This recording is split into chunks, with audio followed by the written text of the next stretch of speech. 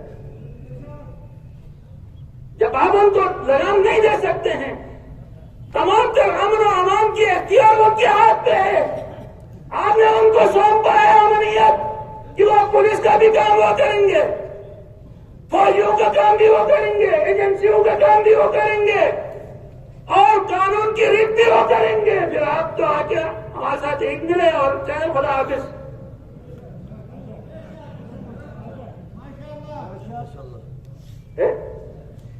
اتنی آزادی وطن کے اندر کھلم کھلا کان نے ہیرے پالے، یہ کون سے ہیرے ہیں؟ یہ وہی ہیرے تو نہیں ہے جن کو تم نے 88 میں کھلی معافی دی ہے 50 شیروں کو، یہ ہیرے تو نہیں ہیں ان کے۔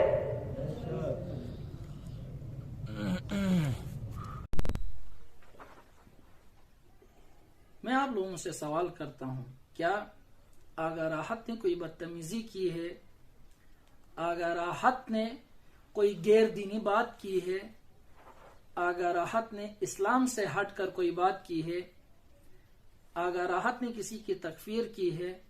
آغا راحت نے کسی سے بد اخلاقی و بد زبانی کی ہے؟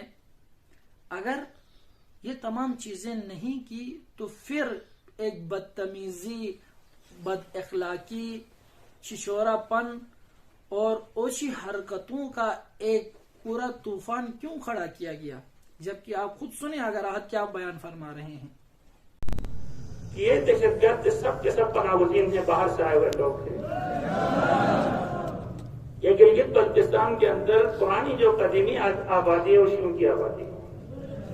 ہمارے وسعت ظرفی سے انہوں نے غلط فائدہ اٹھایا اور آگے اب ہمارے گھروں میں بس رہے ہیں، اور بسنے کے بعد ہمیں گلا دبانے کی بات کر رہے ہیں، ہمیں قتل کرنے کی بات کر رہے ہیں، دھمکیاں دے رہے ہیں کہ آپ ایف آئی آر بھی نہیں کٹوائیں گے، بس چپ سے ڈائریکٹ جا کے قتل کر دیں گے۔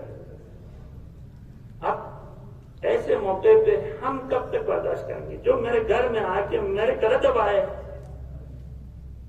تو ہو سکتا ہے کسی برداشت ہو سکتا ہے، لہذا اس سے پہلے کہ ہم بے برداشت ہو جائیں اس لیے آپ ان کو لگام دے دیں۔ اور میں آج برملا بھی کہتا ہوں،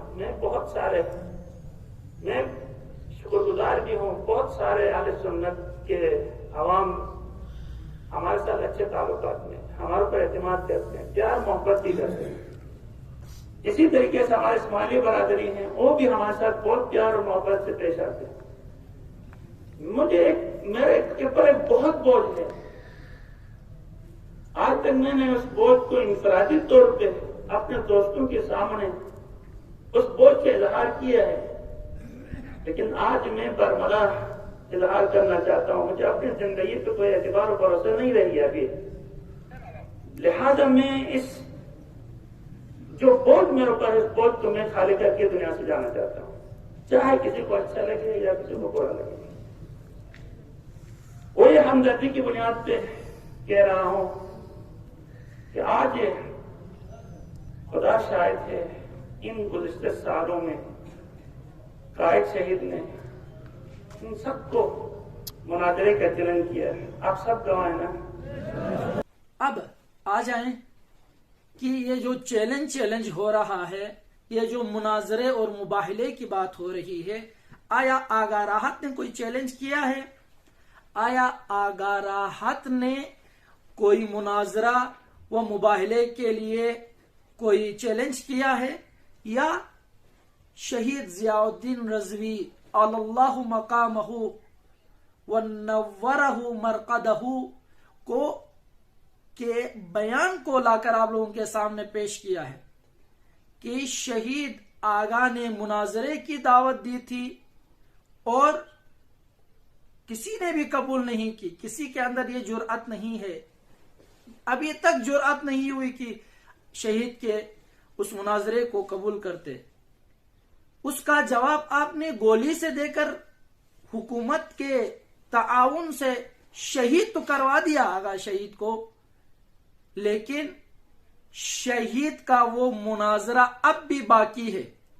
آپ مناظرے کے جواب کی بات کرتے ہو نا، جا کر شہید نے جو کتاب لکھی ہے، مناظراتی کتاب، صحابہ آیات و روایات کی روشنی میں، اس کے آخری صفحات پر قاضی صاحب کے ساتھ، اس فسادی ملا کے ساتھ جو خط و کتابت ہوئی ہے وہ بھی وہاں پر موجود ہے۔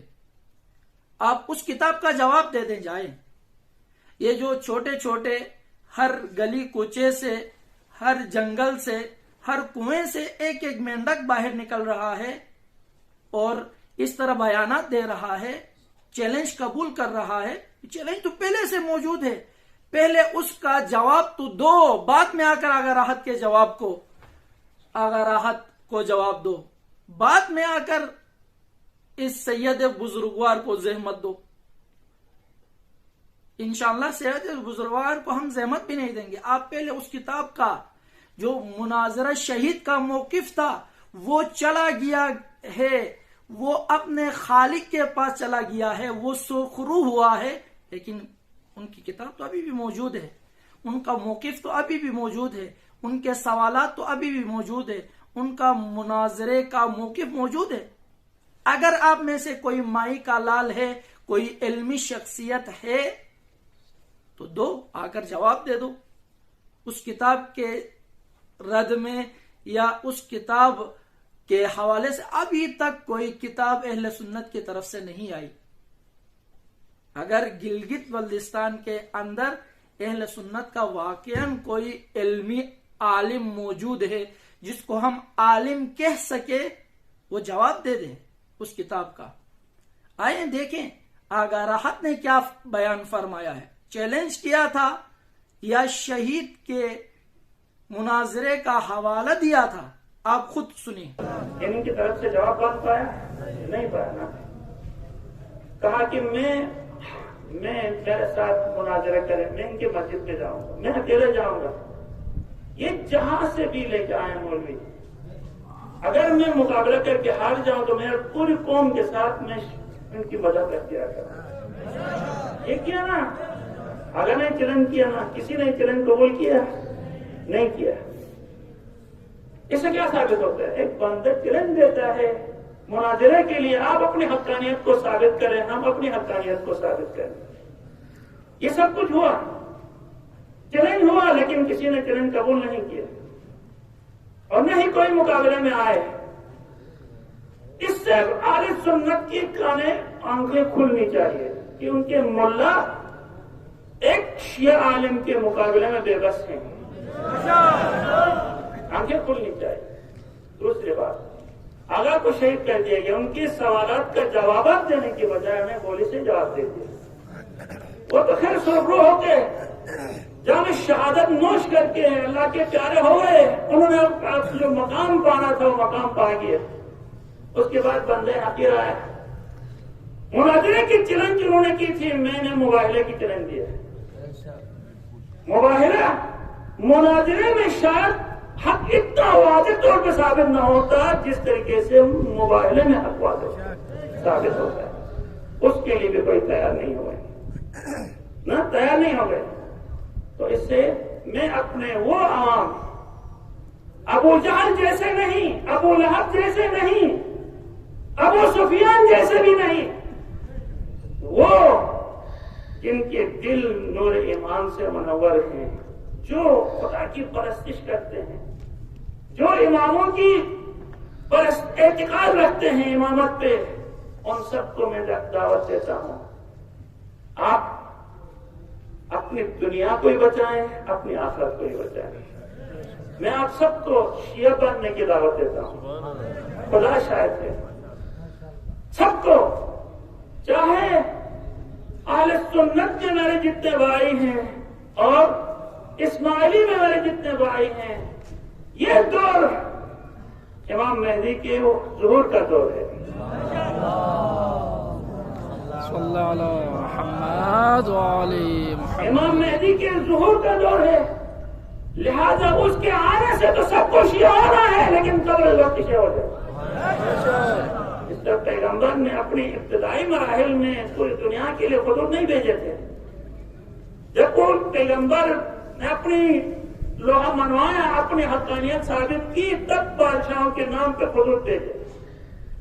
آج میں انتہائی کل تک آغا صاحب، ہم آپ کو چاہتے تھے، ہم آپ سے ملنے کے لیے آتے تھے، آپ سے محبت کرتے تھے، آپ نے ہمیں سیدھا راستہ نہیں دکھایا۔ آج میرا یہ پیغام سب کو پہنچا دے کہ میں نے اپنا وظیفہ ادا کر لیا، شیعہ مذہب حق ہے، تمام ہمارے سنت و تمام جسمانی برادری کو دعوت دیتا ہوں شیعہ مذہب اختیار کرنے کے بعد۔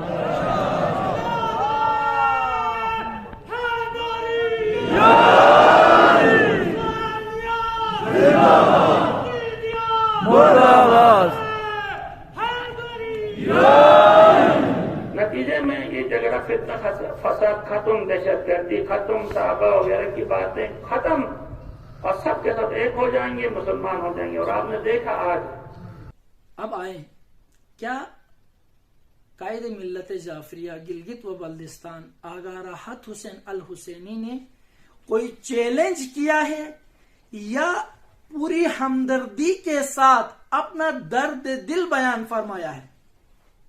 وہ درد دل جو پہلے اپنے دوستوں کے ساتھ شیئر کرتا تھا، وہ درد دل جو پہلے اپنے ہمراز کے ساتھ شیئر کرتا تھا، اب سب کو، تمام شیعوں کو، تمام سنیوں کو، تمام اسماعیلیوں اور نور بخشیوں کو اپنا ہمراز سمجھ کر، اپنا ہمدرد سمجھ کر اور اپنے آپ کو ان کا ہمدرد سمجھ کر اپنا ایک دینی و شرعی فریضہ ادا کیا ہے۔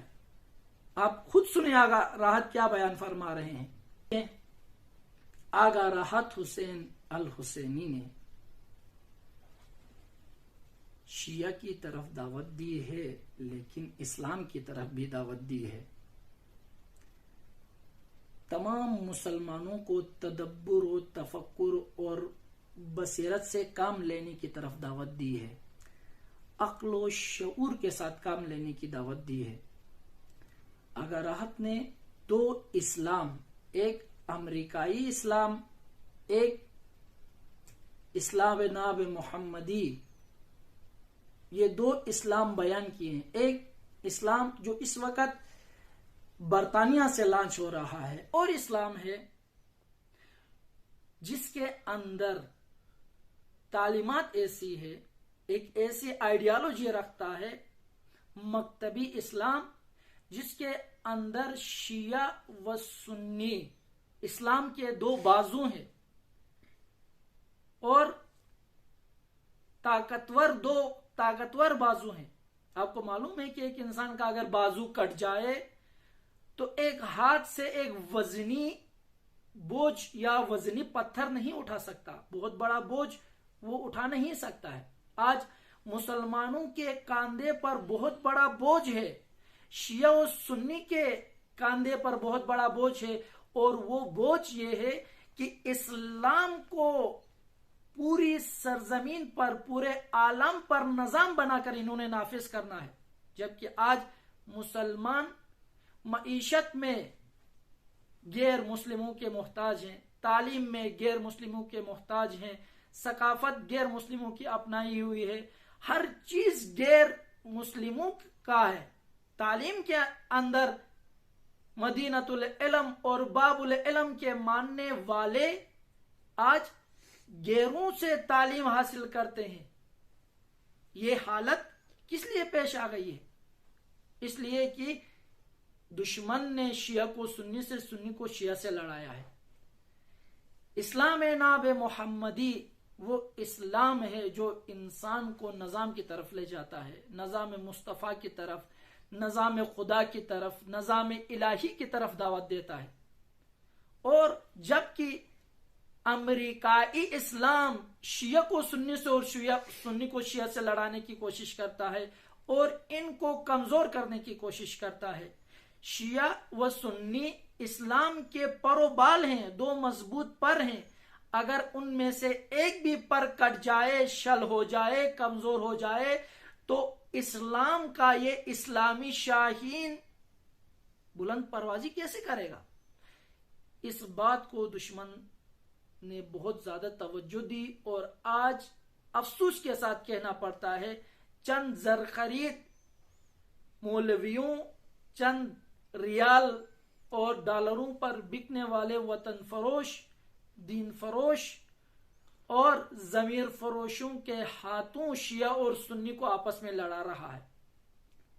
اب آ جائیں دیکھیں آغا راحت نے جو دعوت دی ہے وہ کیسی دعوت دی ہے؟ اب اسلام دو شکلوں میں موجود ہے، ایک ایران کی شکل میں، ایک سعودیہ کی شکل میں۔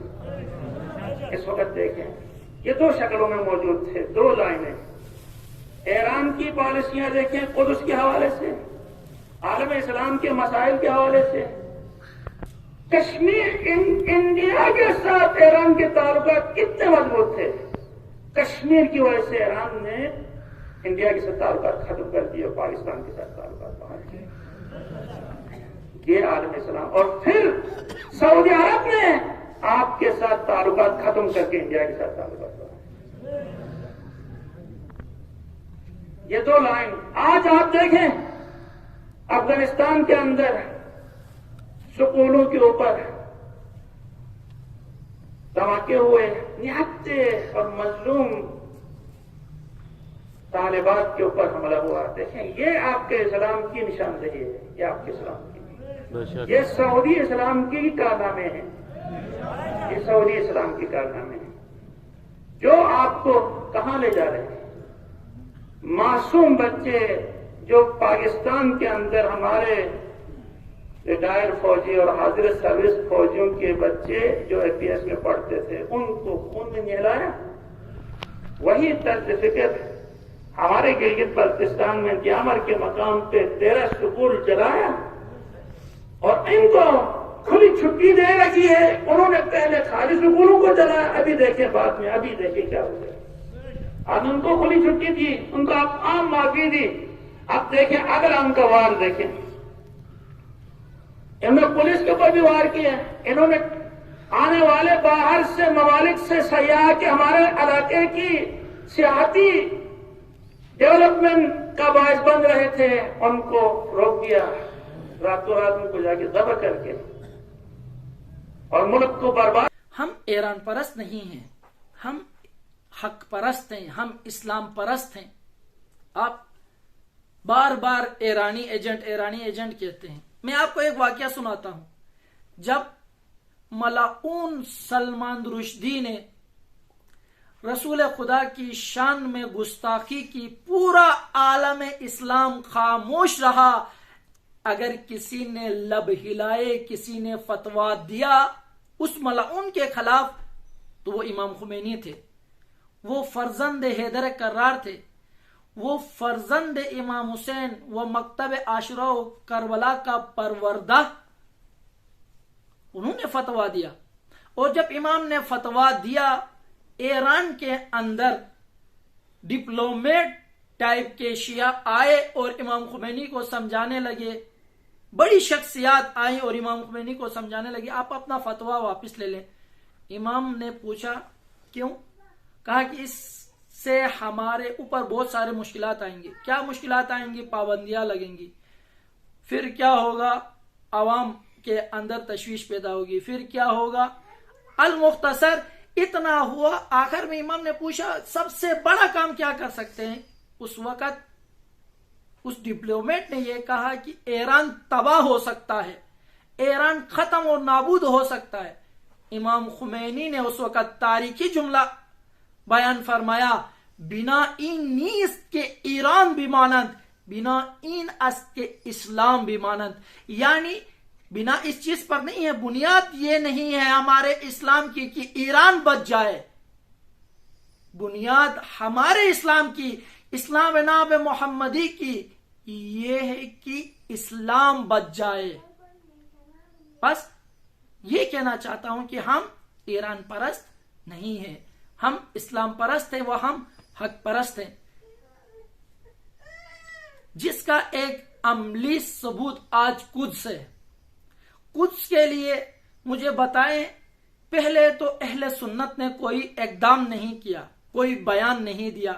جب تشیع نے آگے بڑھ کر سبقت کر کے اہل سنت کی, فلسطینی اہل سنت مجاہدین کی مدد کی, ان کو اسلحے سے لیس کیا, ان کے پیچھے کھڑے رہے. پوری دنیا کے اندر کشمیر اور قدس کو اگر کسی نے زندہ رکھا ہے, قدس اور کشمیر کے لیے کسی نے بات کی ہے, وہ اہل تشیع ہیں. عملی طور پر کام کرنے والے اہل تشیع ہیں. اگر اسلحہ فراہم کیا ہے, فلسطینی مجاہدین کو لیس کیا ہے, میزائل دیے ہیں, ٹیکنالوجی دی ہے, اور آج شیعہ اور سنی ملنے کی وجہ سے دشمن اپنی شکست دیکھ رہا ہے اور بخلاہٹ کا شکار ہوا ہے, تو یہ تشیع کی اسلام پرستی و شیعت کی اسلام دوستی, امن پسندی اور شیعہ کی بصیرت کی وجہ سے ہے. آپ دیکھیں اگر حد نے کیا کہا اسلام کی. تباہی بربادی افغانستان میں سے کل جلائے گئے، اور ادھر سے اسرائیل نے نہتے مسلمانوں کے اوپر ظلم و بربریت کی انتہا کر دی. چھوٹے چھوٹے معصوم بچے، اے مسلمانوں تمہاری غیرت کہاں گئی؟ آپ کی بیٹیوں کو الٹا لٹا کے، سر ننگا کر کے، پیٹھ کے اوپر پیر رکھ کے ہاتھ باندھے جاتے ہیں. تمہاری غیرت کس طرح پامال ہوئی؟ 39 ممالک سعودیہ کی سرکردگی میں اکٹھے ہیں. کس کے لیے؟ مسلمانوں کو قتل کرنے کے لیے، یمن کے مسلمانوں.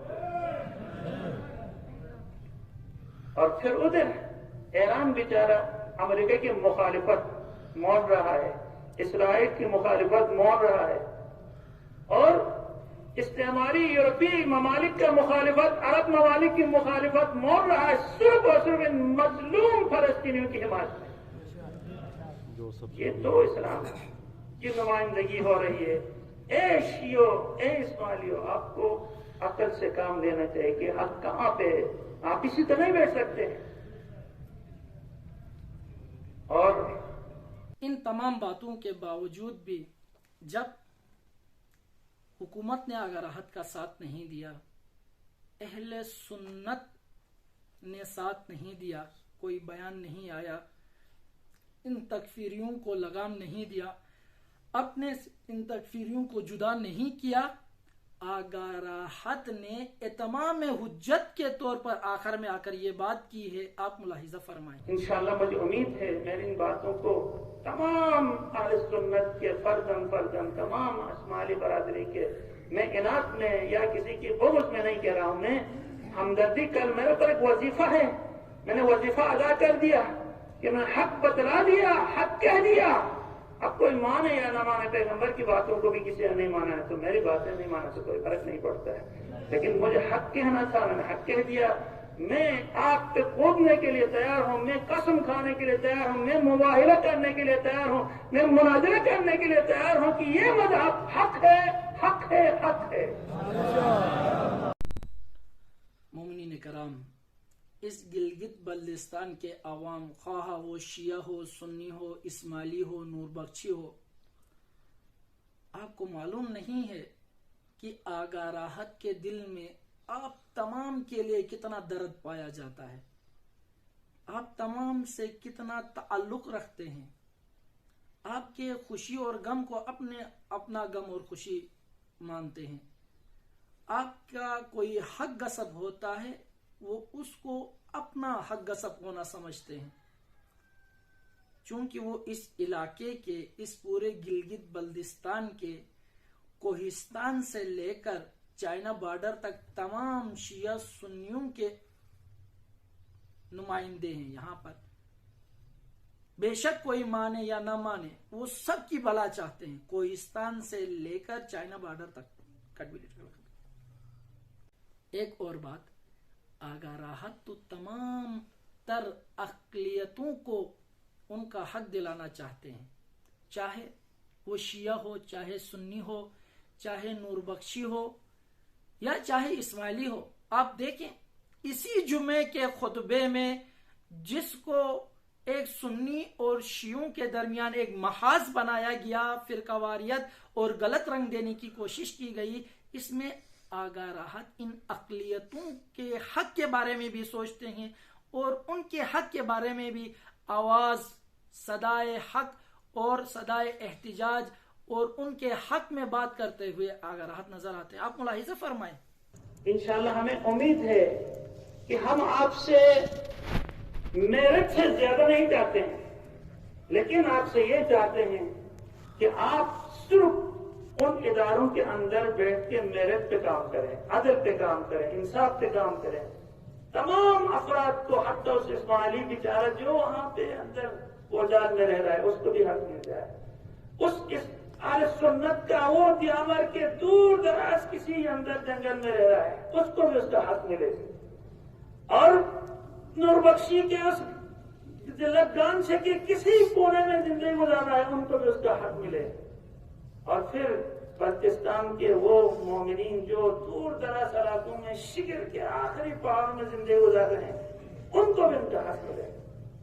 میں اپنے ان نمائندوں سے میری اپیل ہوگی کہ آپ بس امام کو اور خدا کو حاضر و ناظر جان کے جب بھی شیعوں کے اوپر ظلم ہوا، ستم ہوا، ناانصافی ہوئی اور وہاں پہ آپ خاموش ہو گئے تو تم نے اپنی آخرت کو برباد کر دیا، تم نے اپنے آخرت کو فروغ کر دیا دنیا کی وجہ سے۔ آپ صرف کہیں پہ ظلم ہوا، اس ظلم کی جس طرح ایران فلسطین کے لیے لڑ رہی ہے، وہاں پہ کوئی شیعہ نہیں ہے، مظلومین کے لیے مولا علی علیہ السلام کے فرمان ہے کون للظالم خصما وللمظلوم یوما، یہ ہمیشہ آپ کو یاد رکھنا چاہیے۔ اور ایک اور بات کہ اس تکفیری و شیعوں کو کافر کہنا اور تکفیری سوچ ضیاء الحق کے دور سے لدھیانوی نے شروع کی ہے، اور اس کا پالتو دہشت گرد، اس کا پالتو شاگرد، اس کا پالتو تکفیری مولوی قاضی نثار نے گلگت کے اندر شروع کیا ہے۔ شیعہ شیعہ کافر شیعہ، تکفیریت وہاں سے شروع ہوئی ہے۔ اگر کوئی آ رہا ہے، کوئی ٹکر کا ہے آغا کا، تو آغا صاحب نے تو ان کو دعوت دی ہے جنہوں نے یہ شروع کیا ہے، جنہوں نے پاکستان کے اندر شیعہ سنی کے اندر نفرت شروع کی ہے، یہاں ان کو دعوت دی ہے، قاضی نثار کو دعوت دی ہے، لدھیانوی کو دعوت دی ہے، وہ آ جائے مناظرہ اور مباحلہ کرے۔ یہ جن کو کوئی پہچانتا نہیں ہے، جن کی کوئی شناخت نہیں ہے، یہ غیر ذمہ دار افراد ہر گلی کوچے سے سر نکال کے، کوئی کنویں سے سر نکال کے، کوئی جنگل سے سر نکال کر، کوئی کسی اور جگہ سے سر نکال کر چیلنج قبول کر رہا ہے۔ یہ چھچوری حرکتیں یہ صحیح نہیں ہے۔ گلگت بلتستان کے اندر تمام مسلمان فرقے اگر ایک ہو سکتے ہیں اپنا عقیدے چھوڑ کے، تو واقعا بہت عمدہ اور عالیشان مثال بنے گی پوری دنیا کے لیے۔ اگر عقیدے چھوڑ کے ایک نہیں ہو سکتے ہیں تو علاقے کی وسیع تر مفادات کی خاطر تمام مسلمانوں کے درمیان بھی اتحاد کی فضا قائم ہو، اور تمام مومنین کے درمیان بھی اتحاد اور اتفاق کی فضا ہو۔ یہ ان کے دیور مجھے جو ہے کچھ اور بتا رہے ہیں، لہذا آپ لوگ اپنی آمدگی کا اظہار کریں اور آمد و تیار رہیں۔ اگر کہیں سے کوئی جارحت ہو، کوئی ذاتی ہو، تو پھر وہ جو ہے وہاں پہ انہیں دندن شکن جواب مل سکے، تو اس کے لیے اپنا آپ کو آمد و تیار رکھیں۔ تو خداوند تبارک و تعالیٰ کی درگاہ سے اب تمام گلگت بلتستان کے باسی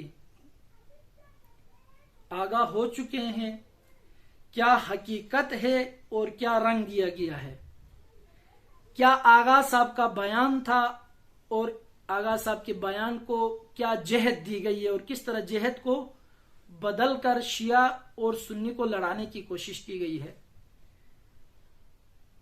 پھر بھی ان تمام باتوں کے باوجود بھی میں یہ کہنا چاہتا ہوں ان سڑک شاپ مولویوں کو، ان دہشت گردوں کو، ان تکفیری ذہنیت رکھنے والوں کو، کہ جب آغا ضیاء الدین رضوی اللہ مقامہ نے چیلنج کیا تھا، جب مناظرے کی بات کی تھی، اس وقت آپ کے اسی مولوی نے، اسی لدھیانوی کے پالتو دہشت گرد نے، اسی لدھیانوی کے پالتو ذہنیت تکفیری ذہنیت رکھنے والے مولوی نے یہ بیان دیا تھا کہ ہمارے مکتب میں مناظرہ و مباحلہ دونوں حرام ہیں، جائز نہیں ہے۔ جب اس وقت جائز نہیں ہے تو آج کس طرح جائز ہوئے؟ پہلی بات۔ دوسری بات یہ ہے کہ پھر بھی چلو آج جس نے بھی جائز قرار دیا ہے، پھر بھی آپ آنا چاہتے ہیں تو یہ ادنا سا طالب علم مکتب اہل بیت کا حاضر ہوں، آپ آ جائیں، آپ مناظرہ چاہتے ہیں مناظرے کے لیے حاضر ہوں، اور اگر آپ مباہلہ چاہتے ہیں مباہلے کے لیے حاضر ہوں۔